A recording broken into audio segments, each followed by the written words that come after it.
Hey team, happy Wednesday. Glad to be back this week. Here's your update.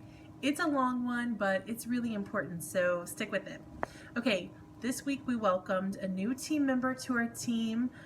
Kristen Johnson joined us as a nurse. She started on Monday. So welcome, Kristen. Hopefully everybody's gotten to meet you. We're very excited to have you. Also, I wanted to give an update. This is always weird, y'all, so I'm just going for it.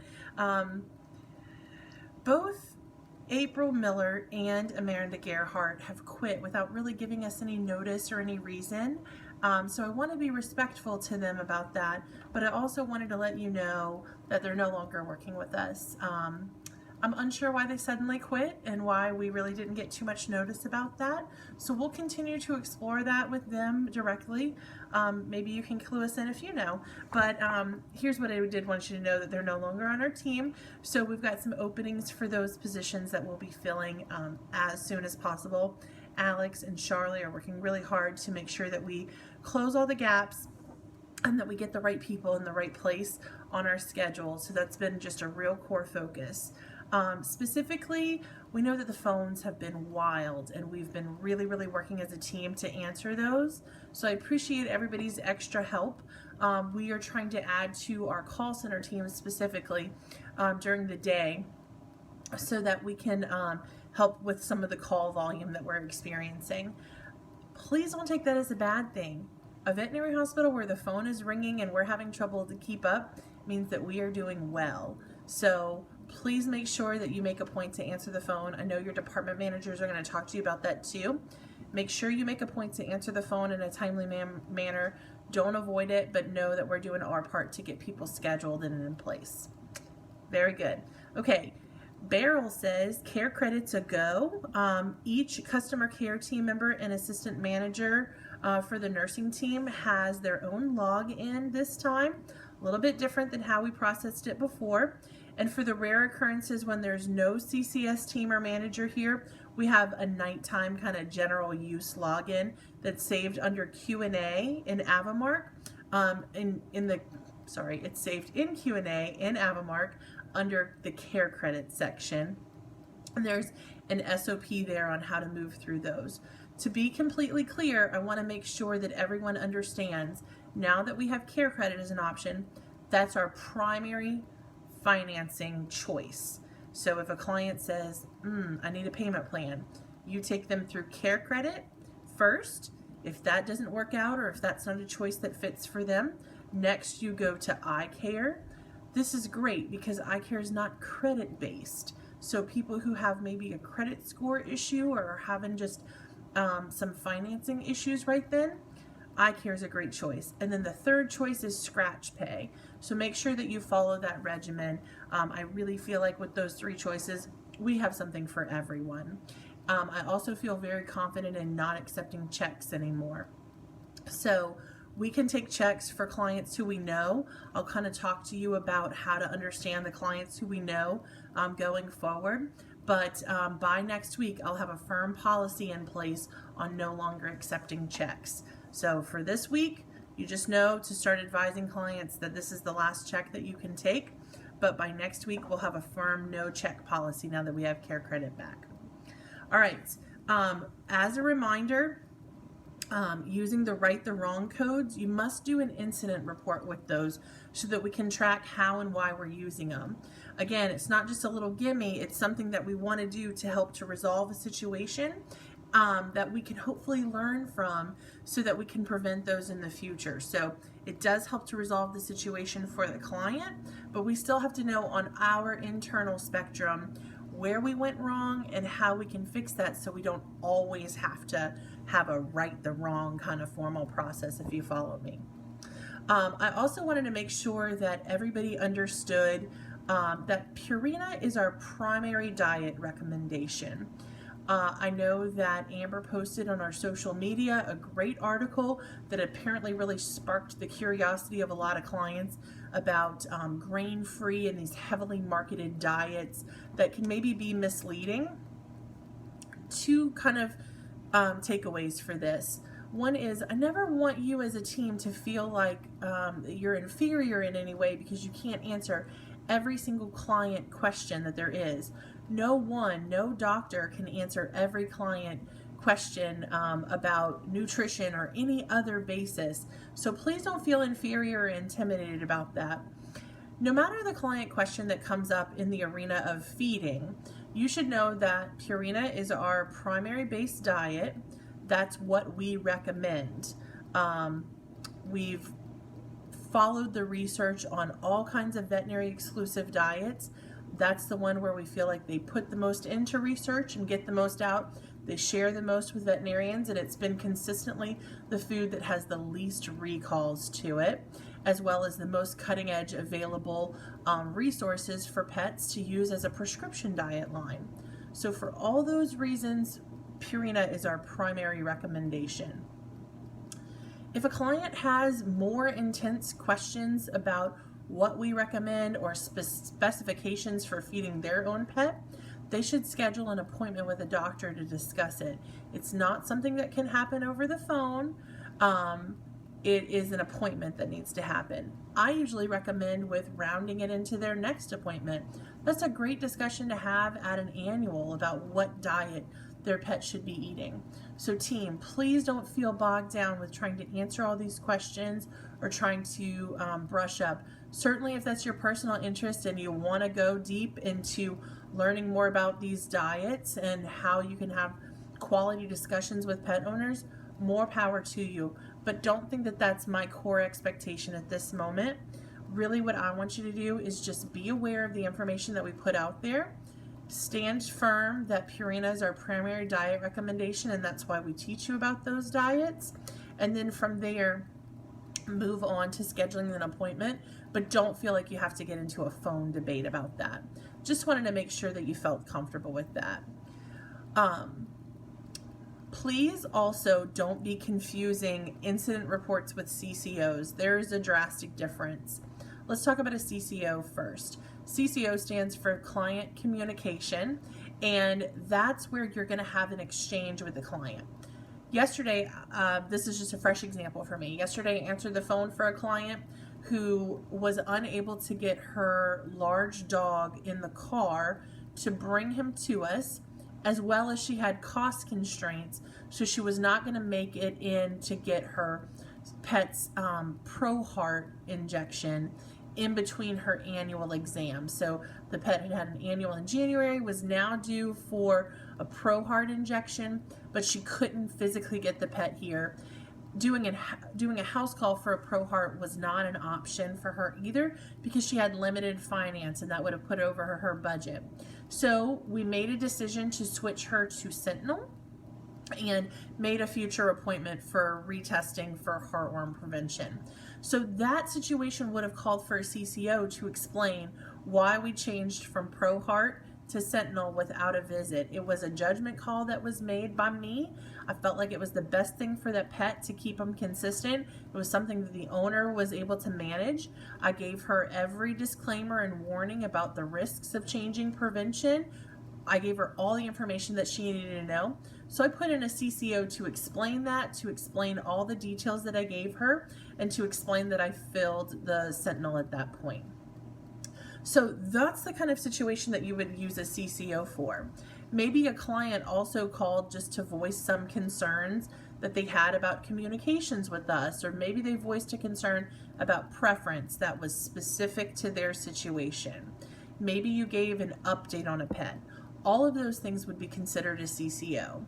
An incident report is when you know that there's an incident, even if there's a near miss incident, like we made a mistake and so the client reacted in this kind of way, and we want our team leaders to learn about that so that maybe there's something they can put into place to help to prevent this from happening again. We want to use incident reports for if we have a client who has these bigger situations where there's an incident, not just a communication exchange. So I want to make sure that you understand the difference there. If it's a light, preferential kind of situation that we've communicated with the client, CCO. If it's a bigger situation, do an incident report for those. We just want to make sure that incident reports are going to be something that we learn about. Either we're learning something about a specific team member, we're learning something about a specific client, we're learning something about our practice where we had some kind of shortcoming. It's an incident.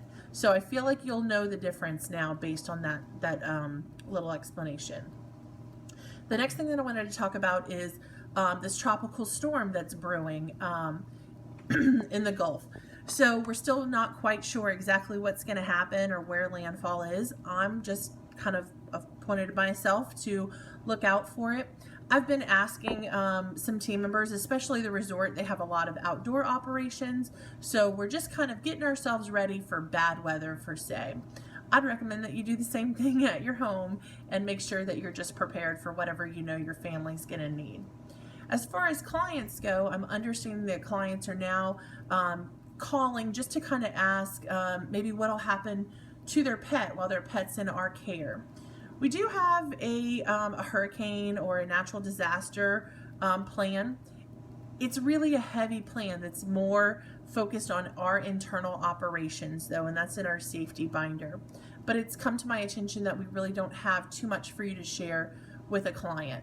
The reason that we don't have that is because I never want anybody to go off the deep end by exclaiming that we'll have a particular protocol for a particular situation, because every situation is different and it's different based on the circumstances. So here's what I would tell you based on this season that we're in, where our stance is as a practice. We will take boarding reservations up into the point where there's some kind of evacuation in place for the area where our practice is. So on Perard Street, if there's some kind of evacuation, even if it's just a voluntary, not mandatory evacuation, we'll take reservations up until that point. We will not take reservations if we know that that's a prediction that's coming in. So here's what I would say. You'll always take reservations for boarding until we tell you to start slowing down or stop taking reservations. So I understood that maybe there's some clients who just know that when there's heavy rain that their home and their yard is going to flood and they would prefer to board their pet. Of course we can take reservations for those people. I want to take reservations for those people. So green light on that one. The time when we would close our practice is when we have a mandatory evacuation. For you to know, as far as working, if there's any kind of evacuation ever in place, even if it's just the voluntary recommended evacuation, you are free to go. You do not have to report to work. I will not hold you accountable for that. However, if you want to work, we will remain open with just the core team who know that they can safely be here and are volunteering to be here to work. And then at the point where we would have a closure and we've evacuated, we will make plans to evacuate pets with the team members who volunteer to, if we're not able to have the owners come back and get them. So really you can see it's very circumstantial depending on where the storm's going to fall, what kind of category it is, what we know that we can do to remain open safely, who can volunteer to work, and what's going on in their personal life. There's just so many circumstances, but our priority is always going to be taking care of the pets who are in our practice. We've recently bought some generators and we're securing storage for them, so we're going to have them on site, and that'll run some essential pieces of equipment like our oxygen generators, our refrigerators, so if we do need to do any kind of triage care for any pets, or we need the equipment to be able to care for pets who are maybe boarding in our care, we'll be able to do that safely and comfortably in our facility as well. So I'm thinking with all that information that you have that you'll know enough to tell clients that we don't have a particular protocol. We have guidelines that we modify for each situation that we end up in, and our guideline is always at the heart of caring for the patients that we've committed to that are in our care. In other words, our facility is designed to where we can manage to take care of all the pets that are in our care even without power, comfortably and safely. However, if we reach a point where we have an evacuation that's mandatory, we're going to call the clients and ask them to come and get their pets to evacuate with them. And at the point of a recommended evacuation, we're going to stop taking reservations. Those are the guidelines that we have. for this weekend coming up, it's not predicted that we're going to have any kind of evacuation or that anyone's going to be in a real unsafe situation, besides clients who particularly know that they're at risk in their home zone and they're welcome to board their pets, because we know that we can commit at least a portion of our team to getting here and caring for them. Hopefully that gives you the information that you need. We're not going to post anything publicly to say that to clients. I'm counting on you to answer people's questions as they call in. And if you're not sure, you can always just take a message and ask if you can call them right back so you can get yourself together. Maybe just check in with a leader who can just pump you back up with the right information, and then you try again. Don't feel the pressure of that specific situation. Okay, so the last thing that I wanted to talk about specifically is we've been having just a lot of really heavy situations brought to us of clients, new and some who have been coming to us for some time, having some real demands that are out of the ordinary and definitely out of what we could handle or what we should have to handle. I'm just really, really aware right now of every team member's mental health and emotional welfare. And it seems like we've had some clients who are just being a little bit abrasive towards you, and I don't care for that. So I want to say this tastefully. You'll have to read between the lines. I'd be happy to connect with you individually if you don't get what you need, if you have questions or need more of an exchange from this video.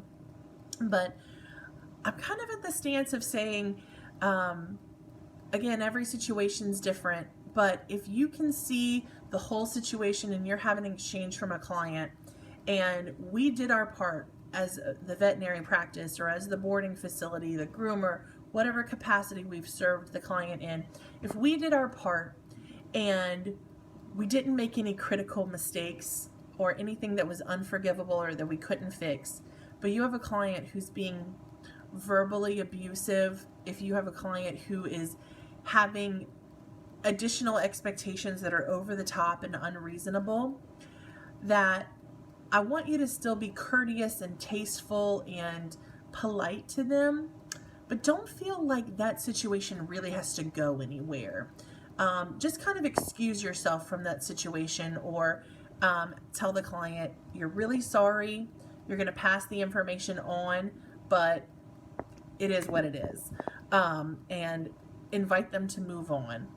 You can also say, like, are you going to be okay? And hope that that gives them closure. But what we don't need is, we don't need you to feel like you have done something wrong.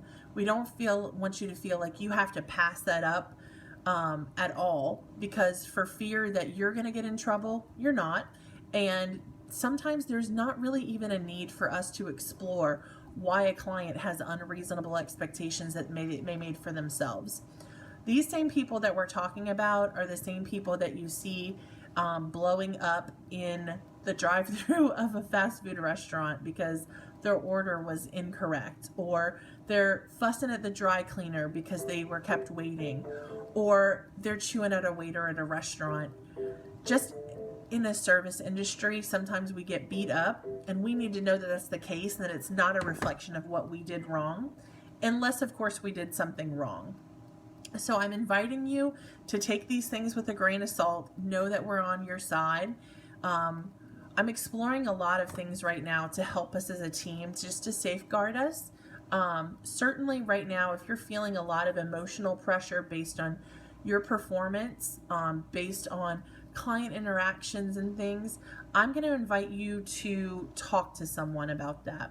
I'm always happy. I'll volunteer myself before I volunteer anyone else to talk to you. We also have the Employee Assistance Program, which is it's a hotline that you can call. And I know that sounds really cheesy, like call the hotline for help. But basically what the hotline does is it actually connects you with what your core concern for yourself is. It connects you with free therapy appointments for any type of issue, from emotional anxiety, therapy for couples, for children, family issues, financial issues, people who are there to help. We pay for you to have access to these things. They'll give you a series of free visits. We would be happy to help to connect you with that. You can find that under Employee Assistance Program on the staff data drive. You can ask myself or Alex any time of the day. We're happy to connect you with those things, and we've got them always around us. The other thing that we're pursuing is a healthy workplace certification, and they're going to hopefully help to give us the tools to coach you through dealing with this type of thing, dealing with the heavy pressures of veterinary medicine. So those are things that we're working towards, but right now I really just wanted to give you the permission to not feel the pressure of these heavy client situations or feel like they just have to always be pursued to the end. I certainly don't want to feel obligated to discount these things unless we've done something wrong. I don't want to feel obligated to go above and beyond when we've already done that and people just have empty, continual complaints and are obviously just taking from us. I also never want you to feel verbally abused by anybody, and if that's the case, I do want you to tell me immediately so that we can weigh out what was too much. Some clients are just fussy, and they're just always fussy, and for them, I would really just try and ignore that behavior. And then you have other clients who are more threatening, and they're distracting to other clients. They're rude or hurtful to you, and those are people that we're probably just not going to tolerate for very long. In other words, we're just trying to really choose you. I just need help from you each individually based on circumstance, determining when you know that someone was over the top. You'll know, and we want you to talk to us about that. The second part is that as we've grown, as we've become 24-hour, as we've added to our team, we have some long-term older clients who have been with us throughout the evolution of our practice who are kind of misunderstanding our open availability, and they're feeling a little bit lost in our system. In other words, they were pretty doted upon in the beginning, and now they feel like they're just a mix and that we're not really honoring their long-term loyalty to our practice. So I kind of want the best of both worlds, and I feel like everybody does. We certainly want to indulge these clients and reward them for their longevity, but we also want you to know that there's some boundaries, and we're going to continue to work towards that. But one thing that I can tell you that will help you to identify who these people are, so that you know maybe there's something more that you can do, even if you don't know exactly what it is there's a star system at the top of their record. Some people say they look like flowers. I'm going to call them stars, and the stars are based on how long the client has been a client of our practice, how many visits they've had within the last year, as well as how much they've spent. And when you combine that information, it tells you that these people who are going to have 5 stars, that they're going to have probably more than 10 visits in a year, and you'll also see the date added. When you combine all that information, you should know, even as a new team member, if you don't know who that person is, you should know that it means that they've been with our practice for a long time, they spend a lot, and sometimes we can give them a little something extra as a reward. Now, when I say give them something extra, it means that maybe when they call for a boarding reservation, even if you don't see something readily available, that you just go ahead and agree that we can take their pet and let us work out the details behind the scenes so the client doesn't feel left out. And we can do this even if it's last minute. Maybe that means that if that client comes in and they're not able to pay for their supplies right then because they forgot their credit card or whatever it is, that you know, hey, it's going to be okay, I'm going to leave a balance on their account, and I am going to let them call when they get home. Those are the people that you would know that you can take a check from, even though our policy suggests otherwise, because they've been really loyal to our practice for a long time. Those are the clients that you can slightly bend the rules for, or that are even worth asking for consideration from someone like a manager or a leader. if you can bend the rules for, whereas otherwise we would say probably not. So I just wanted to bring that to your attention, kind of a little three-part conversation that we had. One is we're working a lot to make sure that you as a team member understand that you are our most valuable and precious asset. You're our preference. You are everything to us, and we want to make sure that you stay at the center of our focus, and also that we make a lot of accommodations for you in our workplace, knowing that we just really lead an emotionally heavy career. The second part is that we're not going to be beat up by clients or feel like we just have to take any kind of abuse. We don't. And then the third part is to make sure that you understand that sometimes clients who push the boundaries should not be confused with those who abuse us. That the clients who push the boundaries, who have been with us as a practice for a long time, that we allow them to do this, and we'll continue to allow to do this because they're loyal to us and they're not often the people who misbehave or abuse us. So following the 5-star system. I'm sure that you'll have questions. Please send them to me in work lists or personal messages. I'll clear them up with you individually, and then it'll allow me to circle back and do that again next week. Thanks for tuning in and listening to this whole thing. Really appreciate you more than you know. Y'all have a great week.